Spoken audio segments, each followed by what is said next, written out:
What's up, guys? Alright, so today we're going to talk about changing a single gang switch into a two gang switch.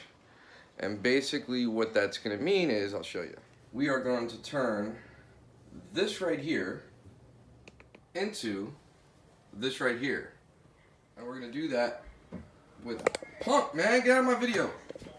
And we're going to do that with, without making any damage, breaking any drywall. We're going to break some drywall, but at the end, we're not going to patch anything, and it's going to look exactly like that. The things that you're going to need is you're going to need a 2-gang mud ring. Now, when you buy a 2-gang mud ring, okay, make sure it's 1/2 inch. The one I bought is not, because I'm dumb. So I have to go swap this out. But you need a 1/2 inch 2-gang mud ring. Now, the plate that you pick, in order to not have any patchwork, you have to make sure the plate that you get is an oversized plate. Okay, so it's going to be a 2-gang. If it's a toggle switch or Decora, make sure the plate that you buy is oversized.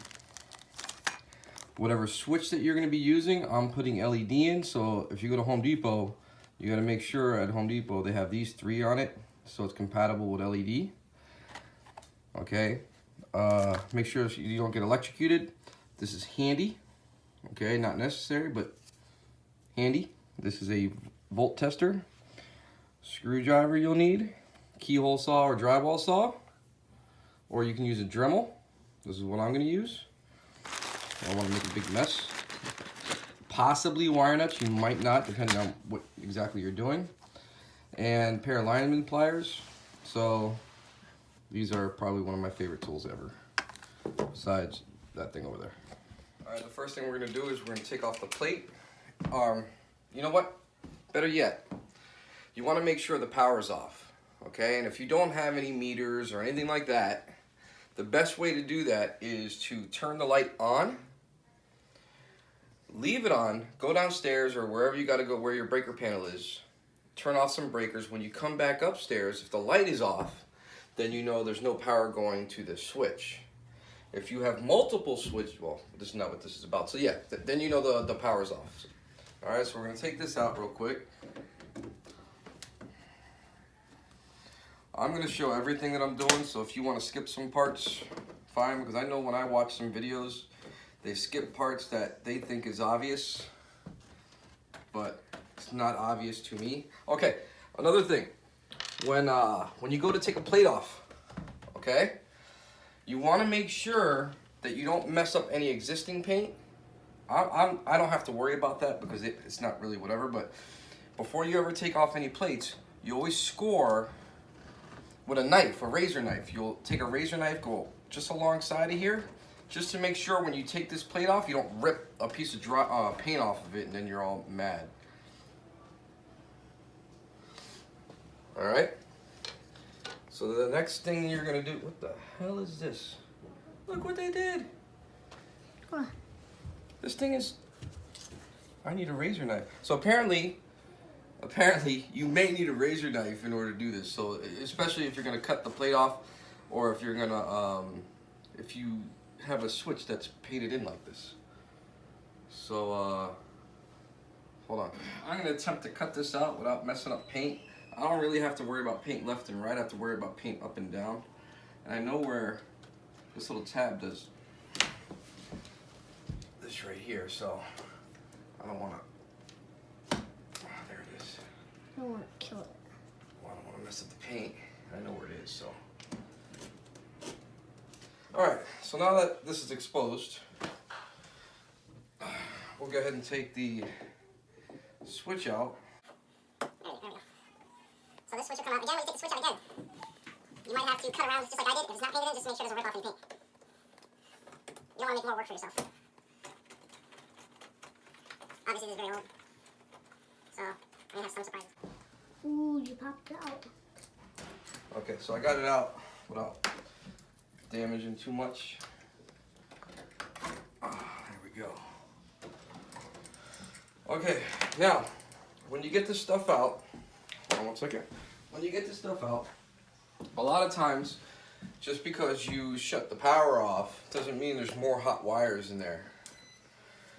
So if you really want to be safe and make sure that just because you turn off one breaker doesn't mean that there's another breaker coming into here, you'll take a volt tester if you have one, and it'll start beeping if there's more power in there. So if you're scared, if you're not comfortable working with any power being on, even though it's not on your switch, you can take a voltmeter, stick it in there, make sure the whole thing is dead.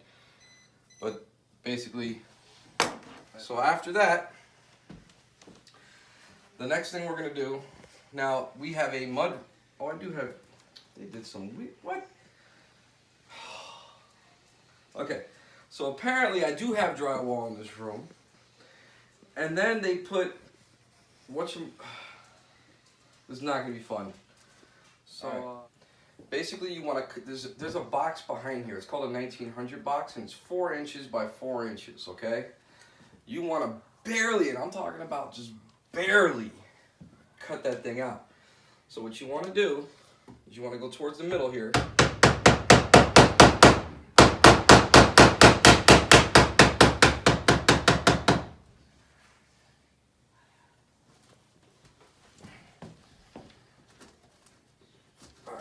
So I know I'm above it. I just wanted to make sure I'm above the box. So you want to just barely go on the outside. Generally, you want to hit the box, hit the box, hit the box until you go through. And then you know you're at the top and you can go that way. And then you do the same thing over here. You'll go.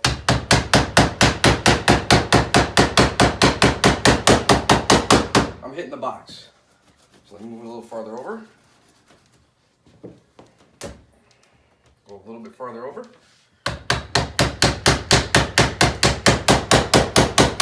I'm hitting the box.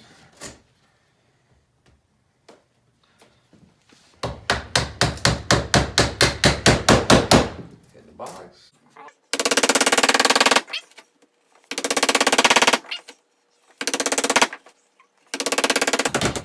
There, I'm past it. Now, You're past the box? I am. So that's the outside of the box.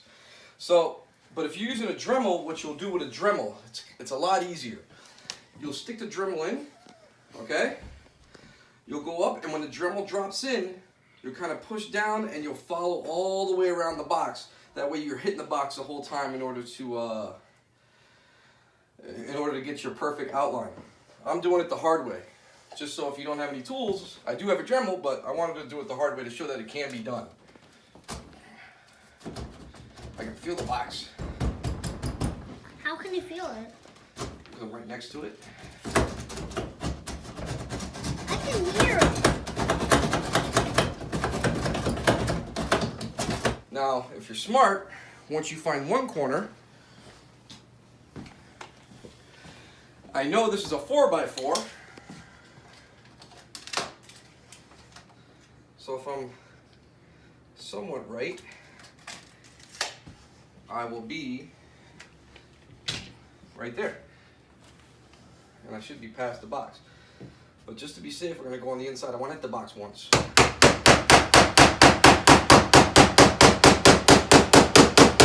I'm hitting the box, which makes me confident if I go a little further, I'll be on the outside of the box.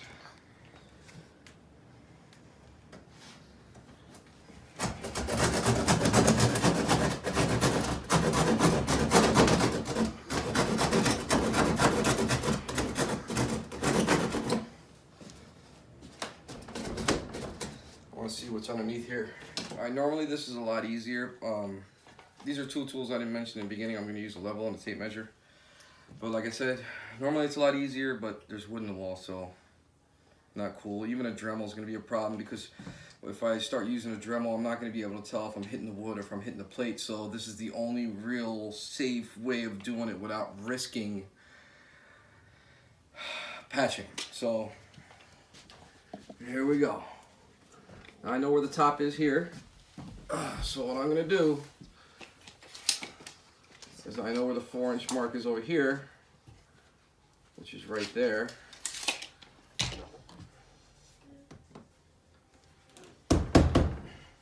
Alright, so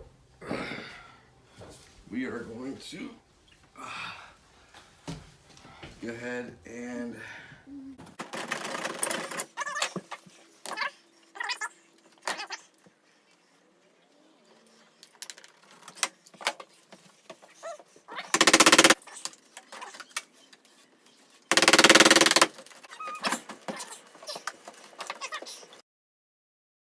All right.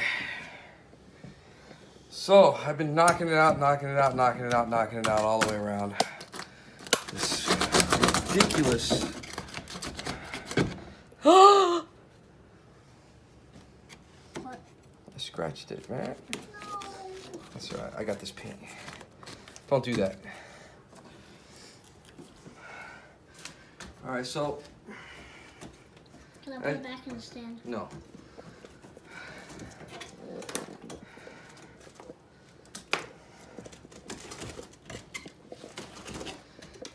All right, so right now I'm going to do scraping, make sure that I get the whole outside of the box.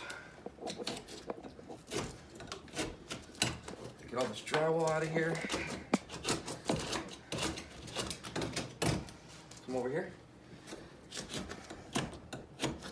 All right, so here is the hole. All right, now to get this out, you would just take the screw 100% out. You see the screw? No, we don't see the screw. Well, and then take this screw 100% out. And it looks like that 3/4 inch mud ring that I accidentally got is actually gonna work. And you take this out. Hopefully you never see it again.